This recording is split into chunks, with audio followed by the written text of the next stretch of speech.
I'm Janine Edwards with NFL Nation Cowboys reporter Todd Archer. Todd, one of the things Tony Romo told us after practice today was that the hardest thing about dealing with this back recuperation is not being able to go full strength, because he feels like he can. How anxious is he to get back out there? You saw how anxious he was today when he grabbed Caleb Haney's jersey. He wanted to put it on and get out on the practice field and take a snap. He broke the huddle until Jason Garrett looked and said, that jersey's a little too snug. That's Tony Romo, not Caleb Haney, and got him out of there. But Romo, he wants to get out and practice. This is what he loves to do. He loves the offseason to tinker with things, and he's been able to do some of it this year as opposed to none of it last year.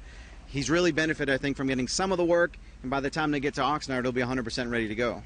They say they're holding him back purposely. From what you saw today, how far along does he look? He looks better than he did when he got out there for the first OTA that we saw. He's not doing a whole heck of a lot. It's a lot of just individual drills, throwing routes to receivers and running backs and tight ends to keep him out of the competitive periods with the team, going against the defense, going against 7-on-7 drills. They don't want to rush anything in the middle of June. They'd rather wait until they get out to Oxnard on July 22nd to really ramp him up.